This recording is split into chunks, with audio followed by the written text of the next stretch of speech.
प्रिय दोस्तों, आज की हमारी कहानी है माँ का आशीर्वाद। तो चलिए शुरू करते हैं। एक गांव की बात है कि दो माँ बेटे छोटे से घर में रहते थे। उस लड़के के पिता का देहांत बचपन में ही हो गया था।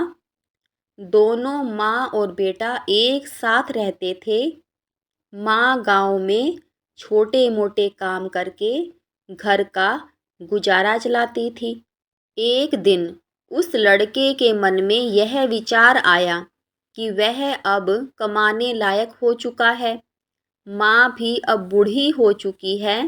कब तक वह दूसरों के घर में काम करके घर का गुजारा चलाएगी। इस प्रकार का मन बनाकर वह माँ के पास गया और उसको सारी बात बता दी। माँ ने सोचा, विचार तो सही है, क्योंकि एक ना एक दिन तो बेटे को कमाना ही पड़ेगा। मैं कब तक घर का गुजारा चलाऊंगी। माँ ने अपने बेटे को काम पर जाने की स्वीकृति दे दी। बेटे ने कहा कि वह धन कमाने के लिए शहर में जाएगा। तो इस बात पर माँ थोड़ा चिंतित हुई, पर उसने अपने बेटे को शहर जाकर कमाने की इजाज़त दे दी।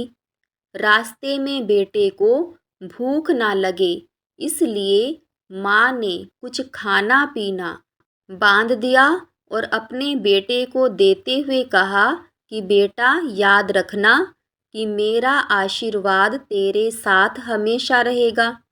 दोनों की आंखों में आंसू थे, परंतु काम पर तो जाना ही था। लड़का चल दिया। वह शहर पहुंचते ही देखता है कि बड़े बड़े महल, गाड़ियां, रास्ते, दुकानें आदि सब चकाचौंध से भरे पड़े थे। यह सब उसकी समझ से परे था। अब उस लड़के को चिंता हुई कि रात को कहाँ ठहरेगा और काम को कहाँ तलाश करेगा। उसने सोचा कि चलो आगे चलते हैं। माँ ने कहा था उसका आशीर्वाद उसके साथ है। यह बात उस लड़के को हमेशा याद थी, इसलिए वह आगे बढ़ता गया। शाम होने लगी। सभी लोग अपने अपने घरों में चल दिए। दुकानें बंद हो गई। रात होते ही सब चकाचौंध गायब हो गई, मानो किसी जंगल में आ गए हो। चारों ओर सन्नाटा छा गया। किधर जाएं, कहाँ खाएं, कहाँ सोएं, कुछ नहीं पता।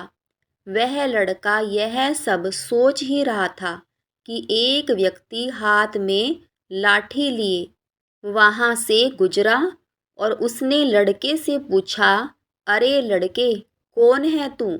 यहाँ क्या कर रहा है? वह लड़का थोड़ा डर गया। उस व्यक्ति ने कहा, मैं यहाँ का चौकीदार हूँ। कौन है तू? यहाँ क्या कर रहा है? फिर पूछ रहा हूँ, क्या है तेरे पास? लड़का धीमी आवाज में बोला, मेरे पास माँ का आशीर्वाद है। वह व्यक्ति कुछ समझा नहीं और उस लड़के के पास गया और सारी बात पूछी। लड़के ने उस व्यक्ति को अपनी सारी बात बता दी। वह व्यक्ति उस लड़के को अपने साथ ले गया और उसे खाना दिया। उस व्यक्ति की एक छोटी सी झोपड़ी थी। उस व्यक्ति को लड़के की बातों पर विश्वास हो गया और उस लड़के पर दया आ गई। उस व्यक्ति के पास कई गलियों की चौकीदारी की व्यवस्था थी। उसने लड़के को एक गली की चौकीदारी का काम दे दिया। अब लड़के के पास नौकरी की व्यवस्था हो गई। धीरे धीरे उसका काम देखते हुए शहर की और गलियों के प्रस्ताव आने लगे। अब उस लड़के की चौकीदारी का काम बढ़ता गया, क्योंकि माँ का आशीर्वाद उस लड़के के साथ जो था। दिन, महीने, एक वर्ष बीत गया। अब उस लड़के को माँ की याद आने लगी। अगले दिन उसने अपने मालिक से कुछ दिनों के लिए छुट्टी मांगी। उस लड़के को छुट्टी मिल गई। अगले दिन वह अपने गांव के लिए निकल पड़ा। जब वह लड़का गांव पहुंचा तो देखा कि घर तो एकदम खंडर बन चुका है। न पानी न खाना, घर में मकड़ी के जाल लगे हुए हैं। घर की छत टूटी हुई है। यह क्या हो गया? कहाँ गई माँ? शायद किसी पड़ोसी के यहाँ रहने लगी होगी। हो सकता है। इस तरह के विचार उसके मन में आने लगे।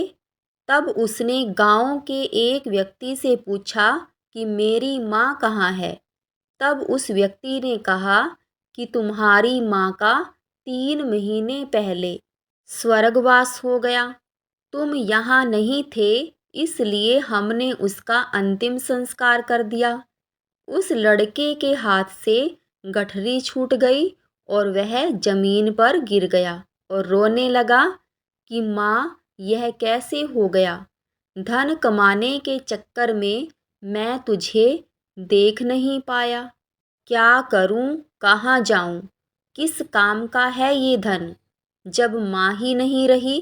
परंतु जब वह थोड़ा शांतचित्त हुआ तो सिर्फ एक ही बात उसके कानों में गूंज रही थी कि बेटा, मेरा आशीर्वाद हमेशा तेरे साथ रहेगा। तो दोस्तों, आपको हमारी ये शिक्षाओं भरी कहानी ज़रूर पसंद आई होगी। अगर आपको हमारी ये कहानी पसंद आई हो तो वीडियो को लाइक, शेयर और चैनल को सब्सक्राइब करना ना भूलें। और वीडियो में अंत तक बने रहने के लिए आप सभी यूट्यूब फैमिली का बहुत बहुत धन्यवाद।